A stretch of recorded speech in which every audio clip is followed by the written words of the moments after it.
na nakita din sa kanya, itong church na ito, they are in great trials of affliction, even in their deep poverty. Yan ang kondisyon ng simbahan. Alam niyo mga kapatid, mahirap magbigay if you are in deep poverty. Tama. Mahirap magbigay if you are in the great affliction. Nasa pagsubok ka. Tama po ba? Amen. Siguro po mga kapatid, mga minamahal, marami na po sa atin ang nakaranas ng bagay na ito. Yung mawalan. Tama po ba? Amen. Siguro po, pinakita ng Diyos yung panahon ng pandemic. Nawalan tayo lahat. Tama po ba? Amen. Nawalan ka ng trabaho, nawalan ka ng negosyo, nawalan ka sa pag-aaral mo, nawala po lahat. Kaya doon pala makikita natin talaga we are in great trial of affliction. Tama po ba ko? Amen. Kaya doon talagang pabigatan. Pastor, nung pong pandemic, huminto ba kayo? Tuloy-tuloy. Tuloy-tuloy. Pero alam niyo po, salamat sa Diyos. Dahil tayo pong mga naniniwala sa Panginoon, kahit may pandemic yan, tuloy tayo. Yes, Lord. Tama? Amen. Tama po yan. They are in deep poverty and great trials of affliction. Ito po yung kalagayan ng simbahan. They are sufferings because of poverty. They are sufferings because of totally lack of financial. Kaya napakahirap po. Kaya po marami pong mga tao, members, dito po sumusuko. Tama. Dito po nawawala. At dito, natitison. Mamaya po ipapakita ko po yung kagandahan po ng pagbibigay. Mabilis lang po tayo. Kasi po mamaya po tayo mag-usap doon po sa pinakahuli. Now, dito po sa verse 3 na makikita po natin, siguro po Tagalog mas maganda. Sabi, sapagkat ayon sa kanilang kaya ay nagpapatotoo ako at higit pa sa kanilang kaya ay nagsiabuloy sila sa sariling kalooban. Amen. Even they are in the nakita natin condition of the church, they are in great trials of affliction, and they are deep poverty, pero nakita po natin the concern of the church. Tama. Amen. The concern of the church. Alam niyo ba kapatid, huwag po natin isipin that this missionary ay nagpapataba lang.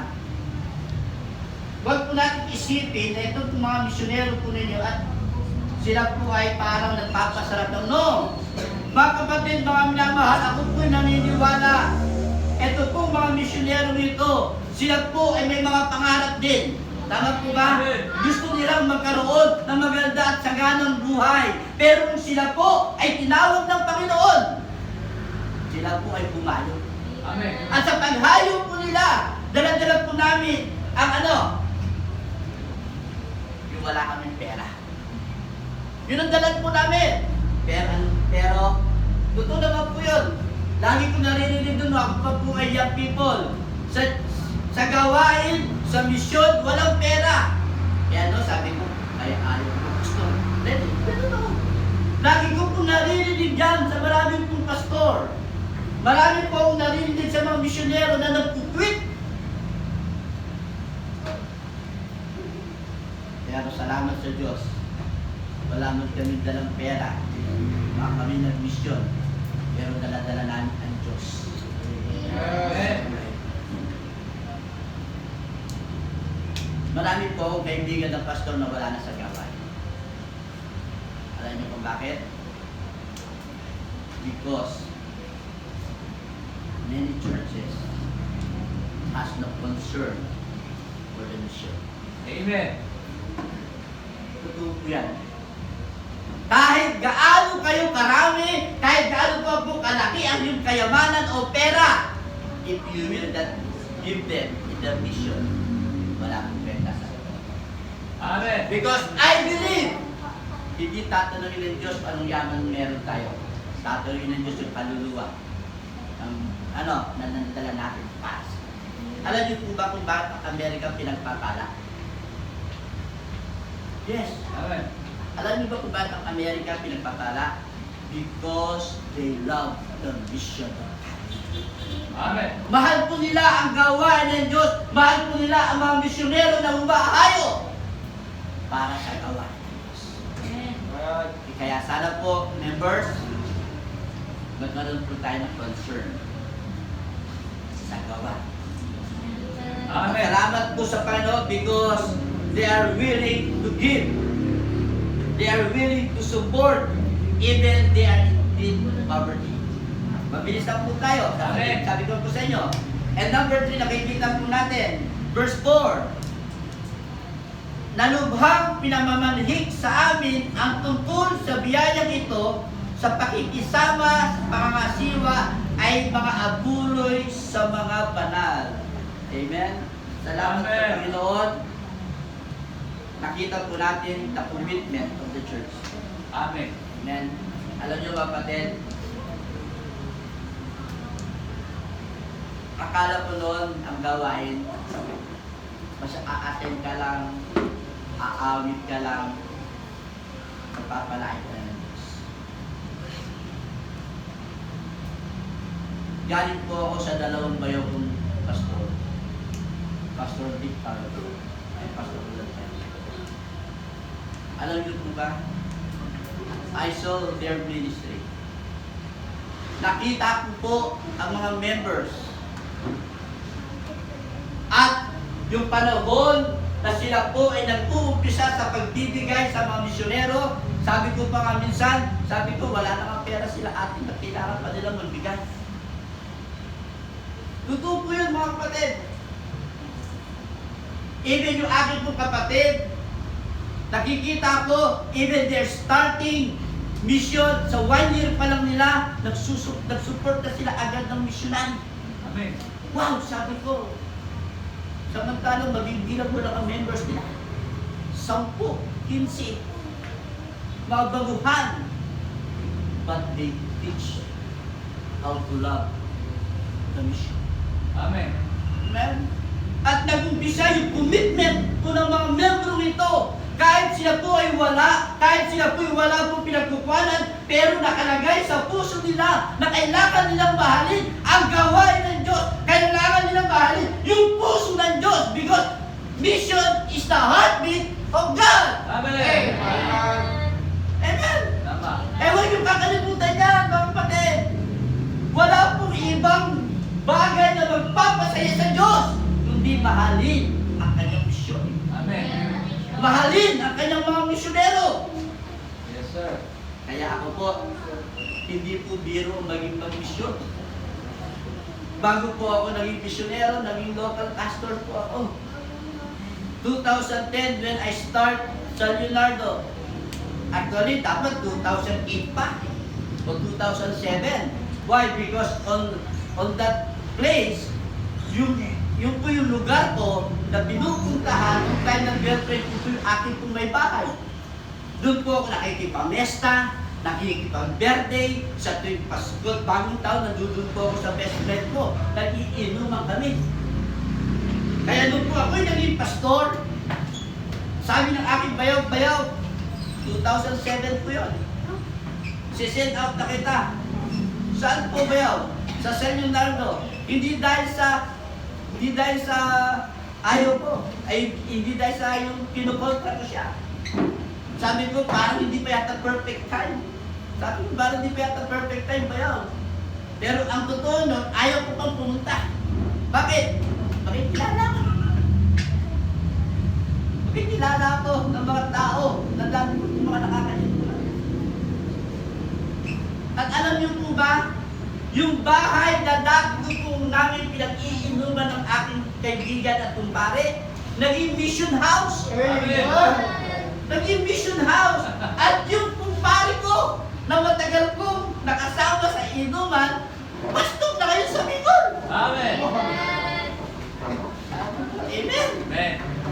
Why? Because of the commitment of the church. Amen. Hindi po madali ang mag-mission, mga kapatid. Alam niyo kung bakit? Kasi danas namin ang hirap. 1 month egg, 1 month noodles. Naranasan ko po yan. And sometimes, my kids, pinag-uwi sila, galing sa school. Sabi ko, oh, hindi pa lang tapos ang oras, bakit ka? Ba't kayo umuwi? Tapos pupunta po sa school, ma'am, bakit po? Meron po ba silang nagawang mali? Bakit po sila umuwi? Pastor, umiiyak po sila eh. Bakit? Nagugutom po. Nagugutom po sila at di daw po sila kumakain.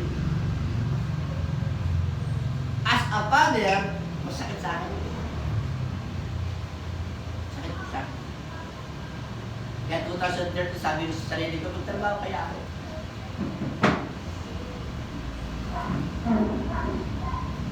But I thank the Lord. Alam niyo kung bakit?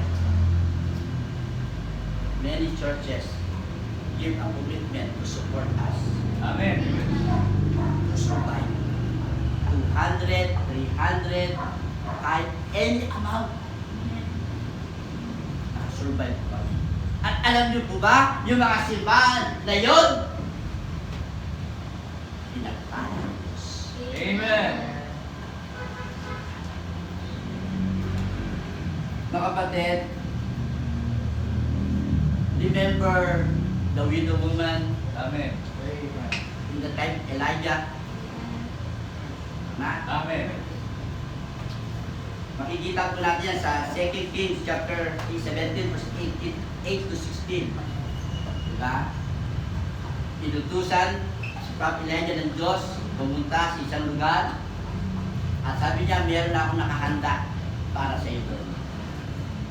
At yung nakahandang tao, like these people, na sa pinag-aaralan natin sa Christian Church. This widow woman also, nasa linya ng buhay niya na deep poverty. When Elijah talked to that widow woman, napakainin mo ako, ano sabi ng widow woman, kung babasahin po natin yon, sabi niya, meron lang akong isang takot, taharina, at dalawang patupad. At pagkatapos namin kumain, bukas mamamatay ako.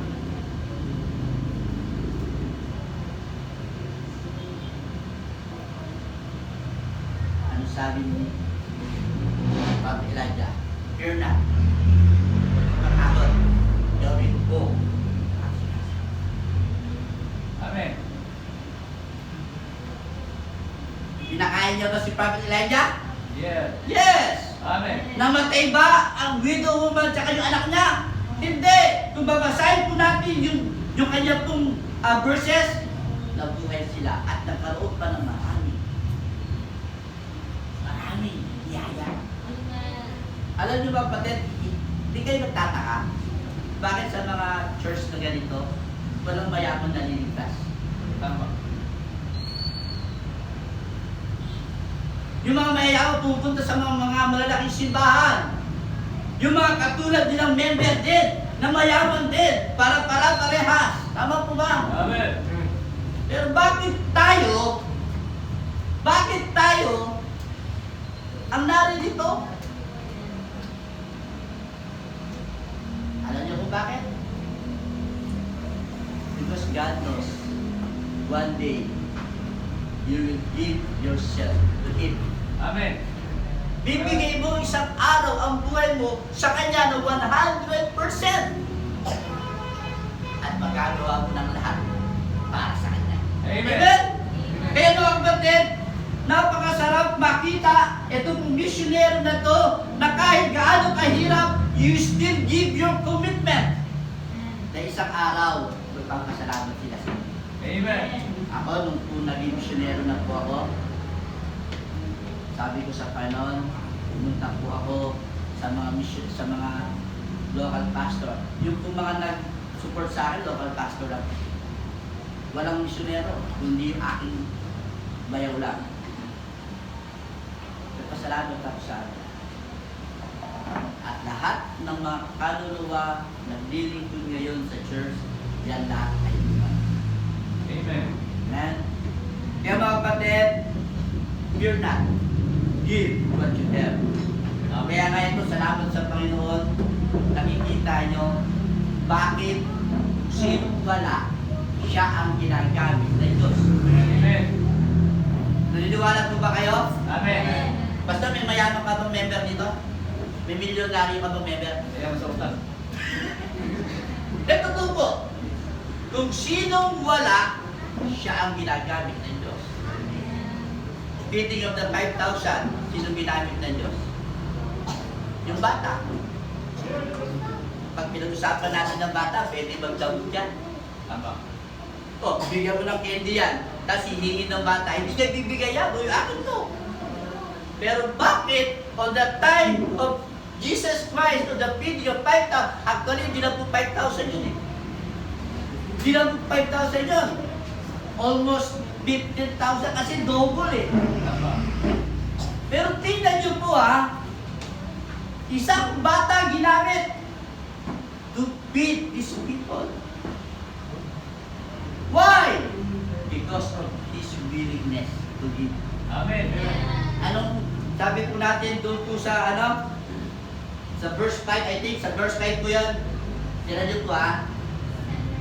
And this day did not as we hope, but first gave their own self to the Lord. Mga kapatid, hindi nyo mabibigay, hindi nyo magagawa ang lahat ng mga bagay na gusto nyo gawin sa Panginoon as long na hindi nyo binibigay ang inyong sarili sa Kanya. Amen. Bakit? Kasi po, haharangan ka ng sarili mong pangangailangan. Pero kung ikaw po ay una mo ibinigay ang sarili mo sa Diyos, 100% kahit anong mangyari, ibibigay mo pa rin ang para sa Diyos. Yes, sir. Amen. Nung nag-work po ako sa Santa Rosa, bago po ako nag-mission, meron po isang lugar na pinupuntahan kung tawagin nilang Kulub-Kulubi. Pastor, bakit po tinawag na Kulub-Kulubi? Kasi po, lahat ng bahay nila, tulungan ng baboy. Ang lilit lang. Pinagtagpi-tagpi. At sila, sa Santa Rosa po sa Nueva Ecija, ang pamilya po doon, pumpaw-pumpaw. Kaya pag nakilala mo yung isang pinakaugat, buha mo na sila lahat. Meron po si Nanay Librada, yung pinakananay.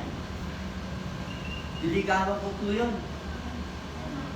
Ilang araw-araw Bible study, 1 taon na panliligaw. Kasi lagi niya sinasabi, meron na ako, brother, meron na akong reliyon, yung back to Christ, huwag mo na akong pigilan, back to Christ na ako. Ayun po ba nanay? Pero kaya huwag kayong bagani sa mga pastor na makulit. Dahil sa kakulitan yan, kaya kayo naligtas, kaya kayo ngayon naglilingkod sa Diyos. Kung hindi kami naging makulit, wala kayo sa gawain. Amen. Tama po ba? Amen. Sabi ko, ay, nasabi ba ko ba? Di ako titigil. Di ako titigil. 1 taon, niligawan ko po si Nanay Librada. Napasagot ko. Napasagot ko. Sige na, pastor. Kasama na kami sa iyo. Unti-unti po. 2004, when I start sa lugar na yon, hanggang ngayon, naglilingkod sila sa Diyos. Amen. At yung dating tinatawag na pulong-pulubi, aba, naglalakihan na po yung kanilang mga bakay. Dating gulungan ng baboy, ngayon gulungan na po ng kalabaw. Hindi po, pinagpala po sila. At alam niyo po, bakit siya pinagpala? Yung mga anak nila nagsibang punta ng abroad. Amen. Ngayon, tuwing makikita nila kung nag-preach ako sa Santa Rosa, papasalamat sila. Kaya ako ang ginamit ng Diyos para sa Amen. Sabi ko, hindi ako dahil sa inyong commitment yan. Dahil sa commitment yun sa Diyos. Naririnig ko, di ba noon, sabi ko, kahit wala tayo, pag pinag-usapan ng mission, nagbibigay pa kayo. Bukid ng buong trabaho nila, pinagtatay sa pero mga kapatid, they are willing to give mission. Amen. Bibigay ko sila sa mission. Ngayon naman ang naging resulta. Amen. Kapatid, lagi niyo pong tatandaan. Pastor, bakit kailangan natin pastor magbigay sa mission? Huwag niyo pong kakalimutan. yung pagbibigay natin sa mission is for the lost world. Amen. For the lost world. Ibig sabihin, mga kapatid, marami pa rin po ang mga tao hindi po ligtas. Marami pa rin po mga tao hindi pa nakakarinig ng salita ng Diyos. Kaya po tayo nagbibigay sa mission para sa lost world.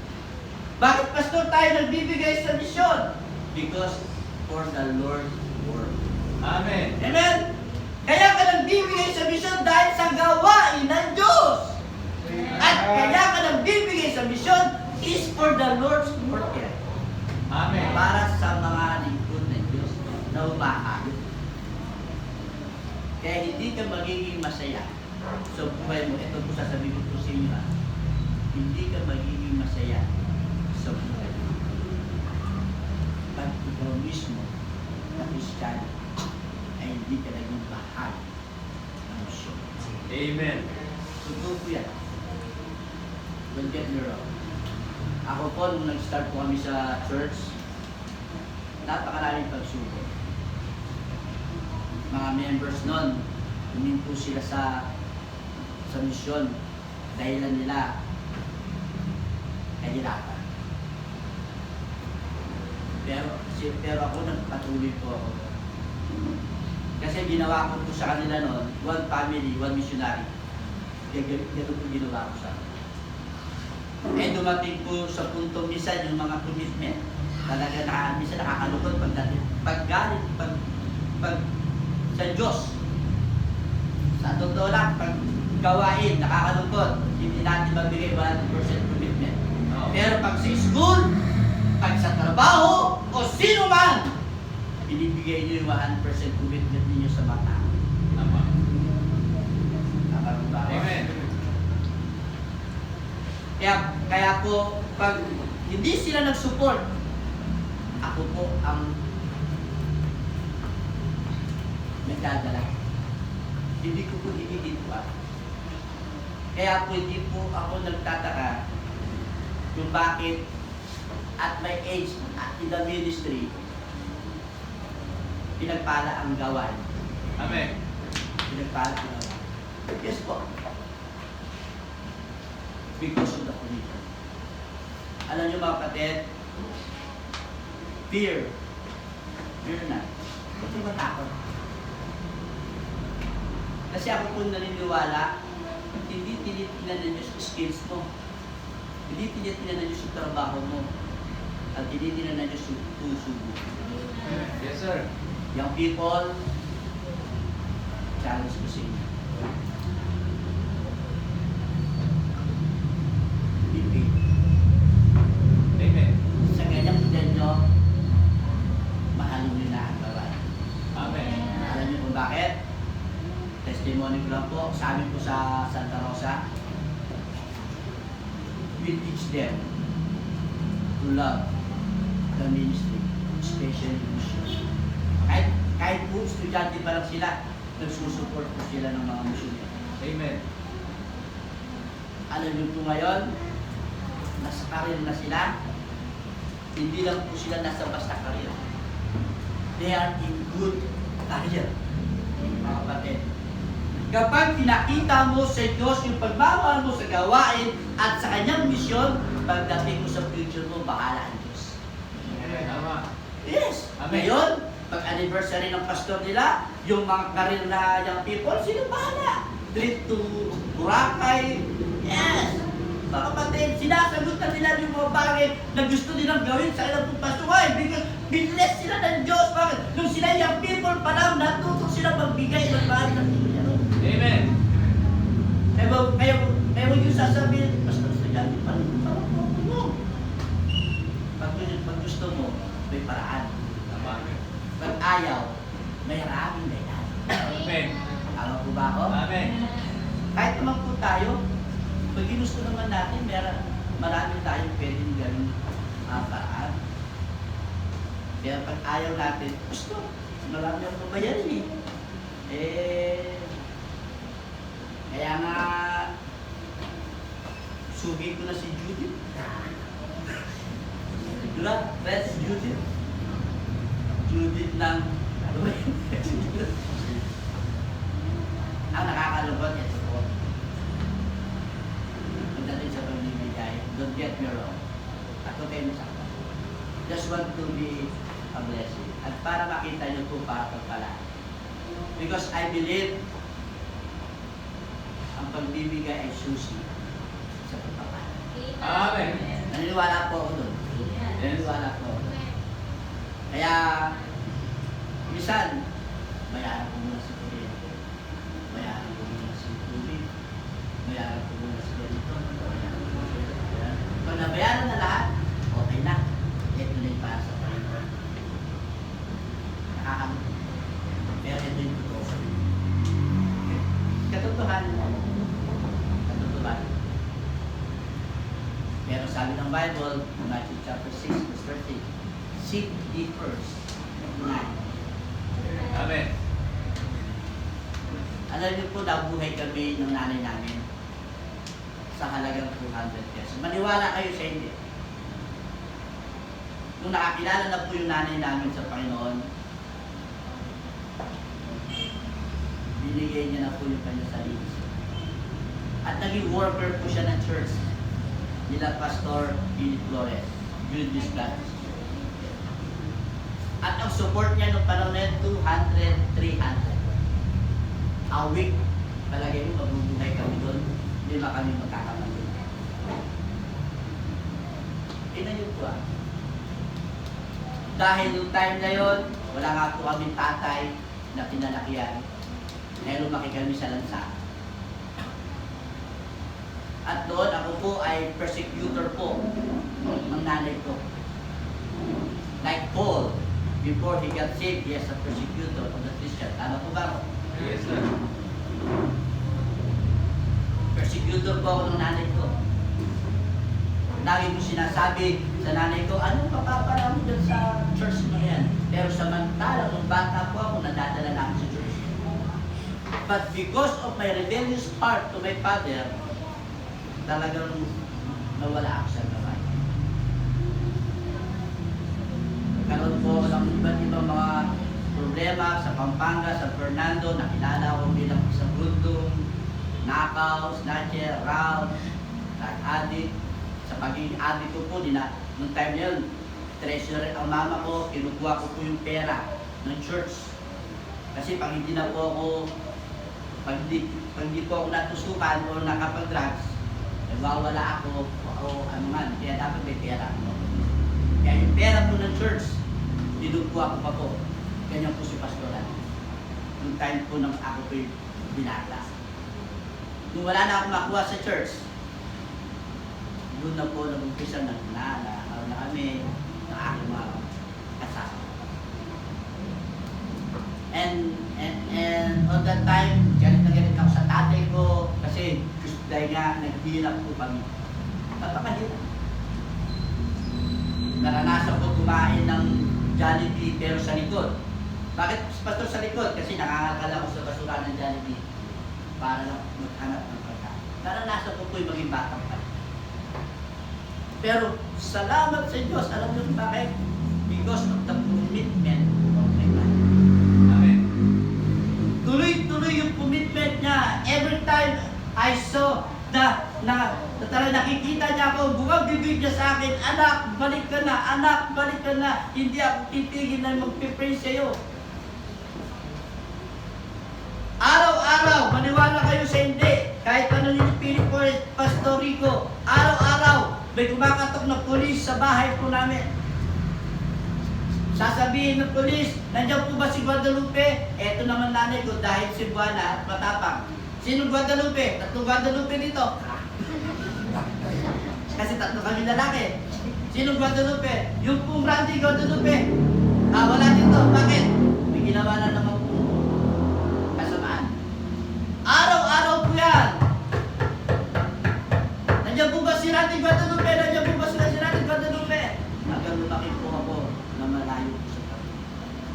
But I thank the Lord because of the commitment of my mother. Amen. Pero 300, 200, nagbibigay pa siya ng mission 50 pesos. Lord, wala ka na akong pera, magbibigay ka pa sa misyon. Pero now, alam nyo, ito lang po mga parents, this is my encouragement. Don't stop serving the Lord. Amen. Don't stop serving the Lord. Kung kayo po, mga mahal nyo sa buhay, wala pa dito, keep pray for them. Keep pray for them. Pastor, bakit po dapat manatili kami sa paglilingkod? Alam niyo kung bakit? Kasi po yung pagtatanim nyo sa paglilingkod, ang aani mga anak nyo. Tama. Yes! Opo. Why? Dahil nung panahon po namin mga kapatid, ito lang po yung bahay po namin. Yan lang po. Nangungupahan po kami at madalas sinisipa pa kami. Bakit? Wala naman trabaho yung nanay namin. Isa lang po, lagi yan, palipat-lipat kami. NPA, mga kapatid, NPA po kami. But she continued giving herself to serve the Lord. Amen. She gave her commitment. Kahit mahirap, gagawa ko para sa Panginoon. Amen. Dumating ang panahon na nagbunga ang kanyang pagpapagal for almost 40 years sa kanyang paglilingkod. Alam po tapos sa amin, ako po second year lang, hindi pa tapos. Take out lagi sa school. Pero alam niyo po, mga kapatid, God bless my mother. Amen. Pinagpala po ng Diyos si mama. At yung pagpapala na yon sa amin. Yes, sir.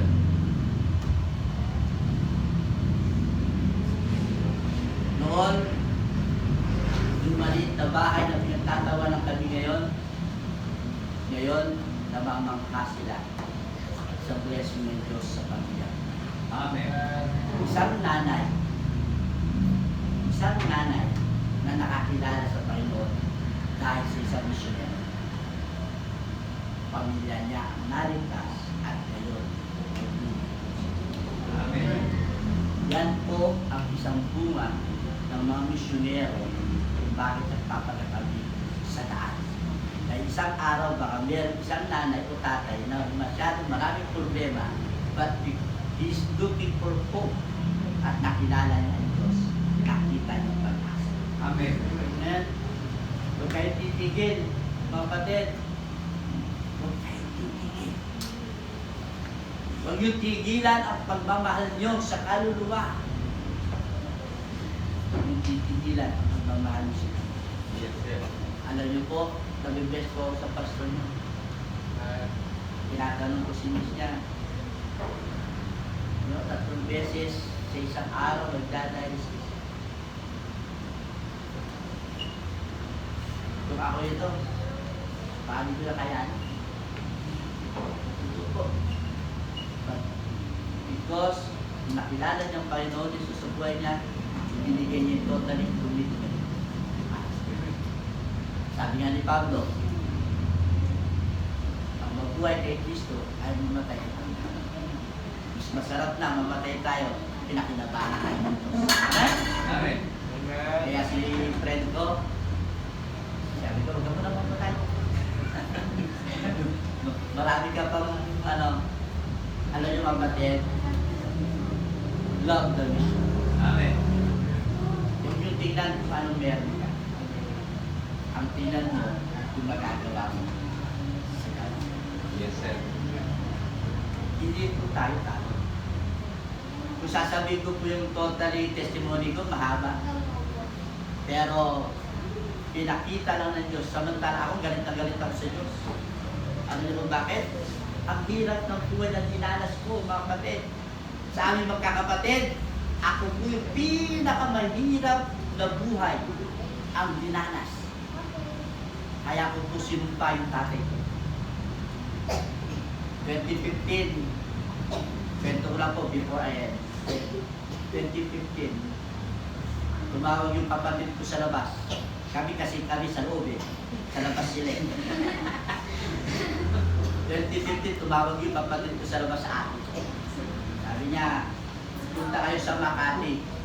Naka-hospital si Papa. Tinawagan ako ng kapatid ng bunso, si Faith, asawa ni Pastor Ruel. Punta ka dito sa bahay, may sasabihin lang ko sa iyo. So, punta po ako. And then sabi ko, bakit? Sabi ko, tumawag si ate, tumawag si Ann. Nung sinabi, tumawag si Ann, nagre-reduce na ako sa loob. Nagre-reduce na ako sa loob, sa puso mo. Alam mo kung bakit? Kasi akala sasabihin niya, patay na si Papa. Oh! Ayos, paano yata si Papa? Pero, sabi niya, may sakit si Papa. Ano ngayon? Sabi ko, punta daw tayo sa Makati. Baka din natin siyang madat ng buhay. Sa totoo lang po, pagkawarin ako ng Diyos, nag-init ako. Nawala ko yung paging pastor. Sa sobrang bumalik yung aking, sabi ko, sabi ko, pupuntahan mo yung tao na yun, sabi ko. Sa bagay, kayo ba ako, nakinabang kayo kay Papa, sabi ko. Pero kami, lalo na ako, sabi ko, never ako nakinabang kay Papa. Papa niyo yun, sabi ko, pero ako naging Papa. Ayaw ko, sabi ko, alam niyo, kung ano nangyari sa akin, halos mamatay na ako sa buhay ko.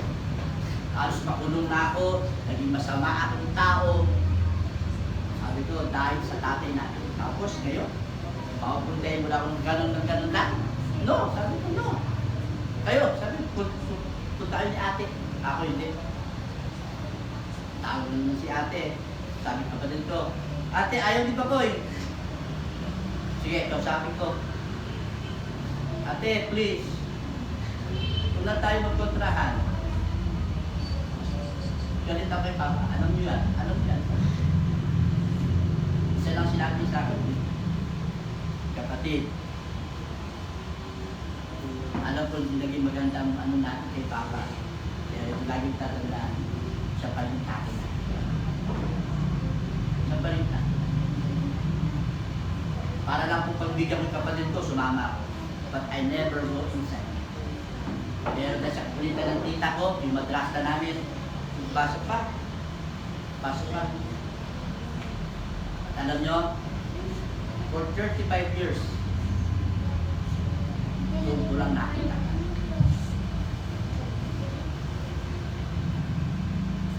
Sabi ko sa kapatid ko, yan si Papa. And then, umalis sila, naiwan ko ako sa loob. Pinagmasdan ko yung tatay ko. Naka-ano po siya, naka-straight jacket kasi nagwawala po siya. And then, sabi ko pa, alam mo noon, gusto ko tapatay. Ito po. Kahit nagalit ako siya. Pero ngayon, sabi ko, for 35 years, hindi tayo nakita. Isang oras na ito, nakakatawa. Alam niyo po yung thorn na napakatagal daladala.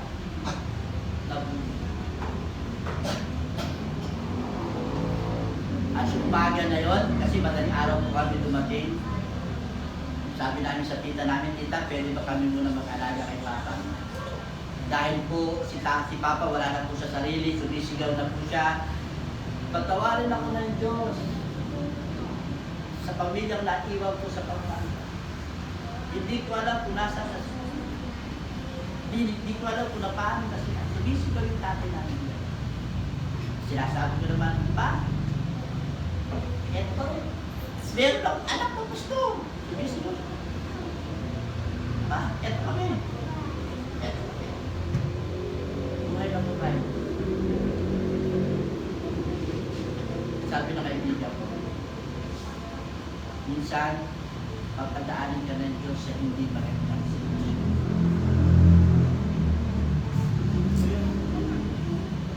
Hindi kami dumaan sa magandang sitwasyon ng buhay natin. Pero isa ang nakita ko, kami iniwan ng tatay ko. Walang pastoralan na pastor. Amen. Eh sigurado, nasa showbiz ako. Nagsuko.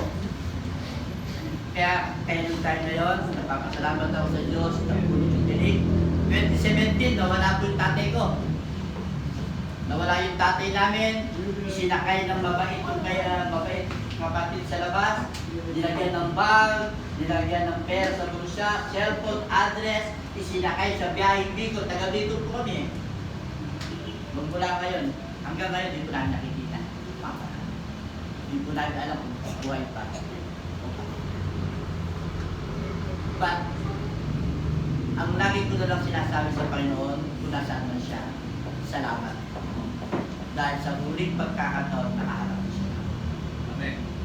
At nabulot yung tinik na daladala ko ng maraming taon. Kaya sabi ko, walang Pastor Flores na misyonero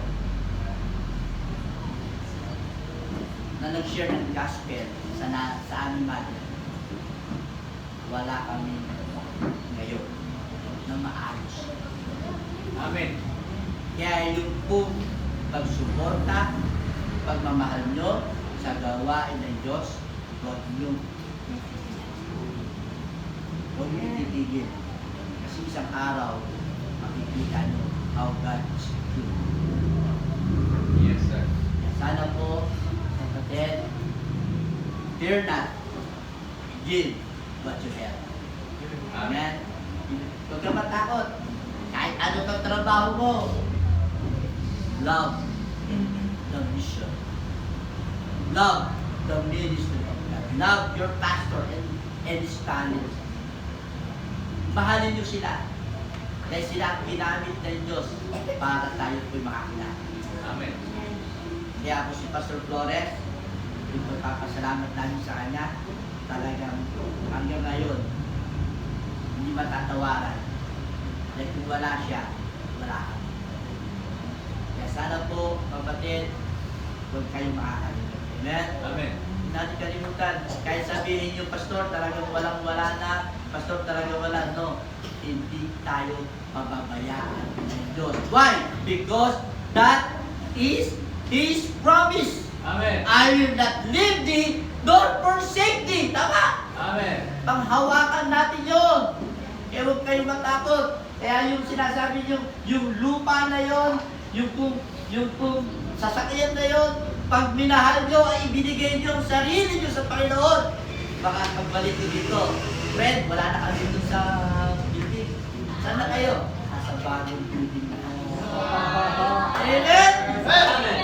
Yes! Amen. Alam nyo kapatid, before I close, galing ako kay Pastor John Reed. Di siya. Binili po silang lote. Kukwento ko lang kasi humanga ako pa yan eh. Yung rami nila ganito lang. Tapos, meron silang binibiling lote, 1.8 million, 200 square meter. Napag-down na po sila ng 600. Siya kasi talagang naging blessing eh. Natuwa ako sa church eh. And then, tumawag yung may-ari, sabi niya, Pastor, kailangan ko ng pera kasi meron ano yung asawa ko. Pag hindi kayo nagbigay, kasi 3 months na, ipo-forfeit namin, yung down yung 600. Siyempre, itong pastor, problemado, gumawa ng paraan. Then, Sunday, sinabi niya sa church niya, dito po, ganito na church na, dito. Sinabi niya, ito yung problema natin, ito yung ano, if you can commit, hindi natin pinag-usapan kung ano yung mga kaya natin, kung isa yung puso natin. Alam niyo, pagkatapos ng service, kinukwento niya sa akin, well, kanina binumapit sa akin. Sabi niya, tatay, 100,000 po. Ha? Sabi ko. Anong trabaho nun? Baka hold up yan. Sabi ko, hindi ko alam, basta sa 100,000, meron siya. Bakit ko ito po nasabi? Pag ibinigay niyo ang sarili niyo sa Panginoon, magkagawa niyo lahat para sa gawain. Amen. Amen. Totoo po yan. Kaya yan po. They are in deep poverty, pero sinigit na sarili. I hope and pray this is challenge. Amen. Isang paalala mula po kay Pastor Randy about loving the mission. Pinakita natin yung senaryo ng ating pong pinasa at sana po nakita niyo kung paano minahal ng simbang ito ang gawa, Amen. ang mga misyon niya. Kaya sana po, mga members, mahalin natin. Amen? Amen. Ang tunay na Kristiyano, tatandaan niyo po ang tunay na Kristiyano, hindi po nakikita sa salita. Nakikita po sa gawa. Titus chapter 1 verse 16. Ano po yung nakalagay doon? Meron ba yan? Ang ganda po, before I close. They profess that they know God, but in works they deny Him. Tama? Amen. Madaling sabihin na Kristiyano ba? Pero sa gawa, hindi nakikita. Why? Because we deny Him always. Amen. Kaya sana po, kapatid, yung pag-profess nyo bilang isang tunay na Kristiyano, totoo sana. O, genuine Christian ang kailangan ng ating mahal. Salamat po, and may the Lord bless you. Amen.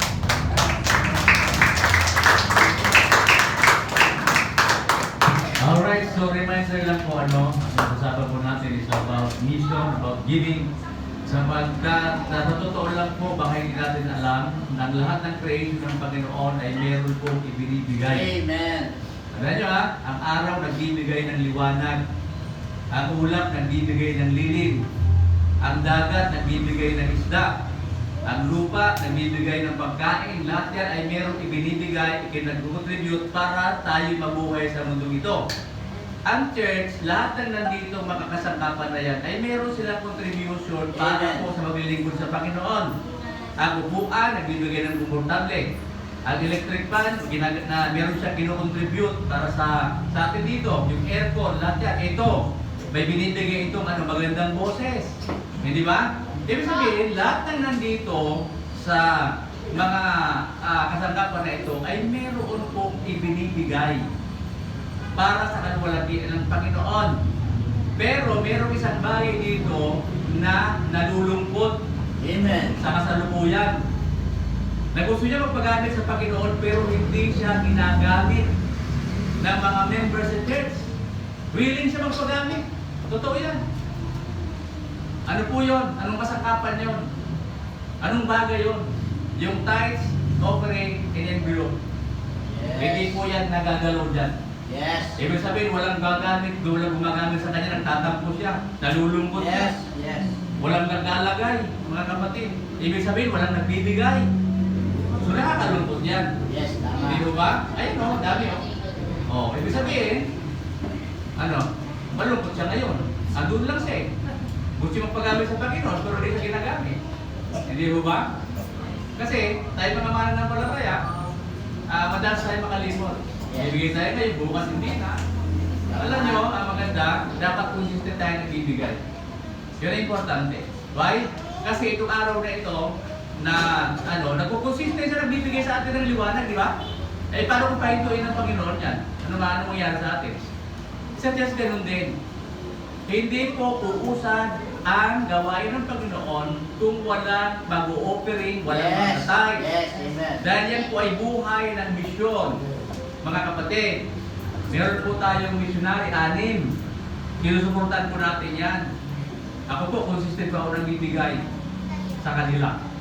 Dahil alam ko, na pag nagbigay ako, may mga kaluluwang maliligtas doon. Yes. Amen. At yung kaluluwang maliligtas doon, wala pong halaga yun. priceless ang isang kaluluwa. Tama. Walang pwedeng halagang itapat sa isang kaluluwa ng tao sapagkat sabi ng Bible, anong ipapalit mo sa kaluluwa ng tao? Hindi yung kayamanan ng Yes, kapatid right. naman, tandaan niyo yan. Kaya ini-encourage namin kayo magsuporta, gumawa ng paraan Yes, para right. suportahan yung missionaries dahil yan po ang magpapala sa atin. Amen. Yung pagbibigay natin sa Panginoon. Sipin mo yun, Macedonian Church, deep poverty, napakahirap po eh. Napakahirap unawain, isipin, itong mga tao ito, mahirap pa sa dagat, pero bibigay sila sa Panginoon. Because they gave themselves first to the Lord. Amen. Pag hindi mo binigay ang sarili mo sa Panginoon, kahit anong meron ka, hindi mo rin kayang ibigay ito sa Kanya. Yes, right, right. Naniwala kayo doon? Pero pag binigay mo ang sarili mo sa Panginoon, lahat madaling ibibigay sa Diyos. Sabi ko sa inyo, ito mga young people lang ngayon, di ba? Umisipin, wala naman kayong pera para magbigay sa Panginoon. Pero mahal ako sa inyo, mga kapatid.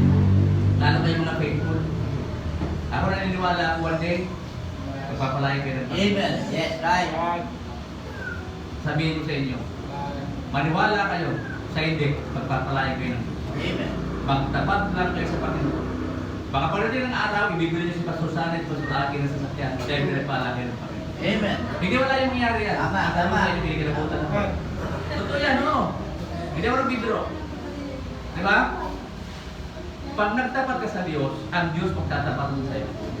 Amen. Ganoon naman kasi yan. Hindi ba? Eh kami, ako, ayaw ka naman pastor.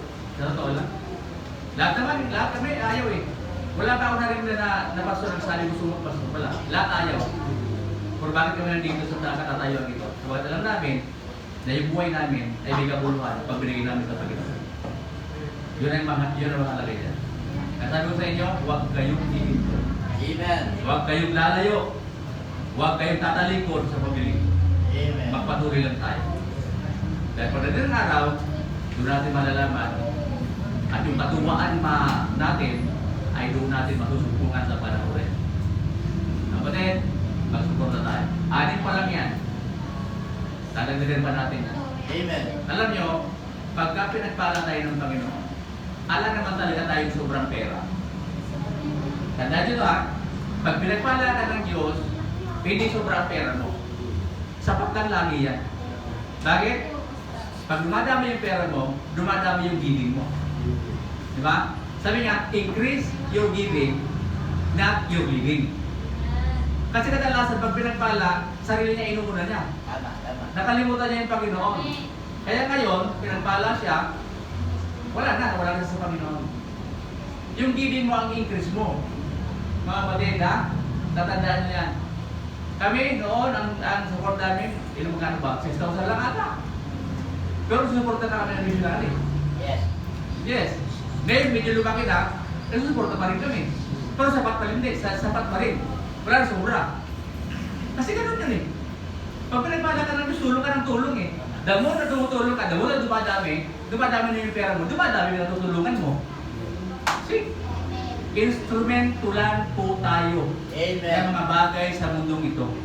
Pinapadaan lang sa atin para ibigay natin sa iba. Alam niyo ba na mas masaya yung nagiging blessing ka sa iba? Tandaan niyo yan? Di ba? Yung blessing ka sa iba, nakakatuwa yun. Ang mahirap kung sinusumpa ka ng ibang tao dahil madamot ka. Totoo yan. Ako gusto mo dyan, damot yan. Magkasama kayo sa jeep, ikaw pa rin babayan. Kakain kayo, ikaw pa rin. Tapos nga rin, dudukot, wala naman palang dinudukot. Pakulat ka eh. Di ba? Wala naman sigurong masaya kasama niya madamot. Walang tuwa doon. Maliwag madamot sila pareho, magkabaro sila. Pwede yun. Alright, sige po tayo lahat tayo tumayo, manalangin po tayo. Hindi na pa ako mag-intimate sa harapan, pero alam natin, yung mensahe kayo, umaga po ito. Alam natin na kung anong meron tayo, huwag natin ipagdabot sa Panginoon. Lord, maraming salamat po sa mensahe, sa reminder, Panginoon, sa amin. Salamat sa encouragement. Ang ilang Diyos, tunay po ang Macedonian Church ang pinakamahirap na iglesia, Panginoon, sa panahon ni Pablo. Ngunit, Panginoon, ang mga mananampalataya sa iglesia ito, ay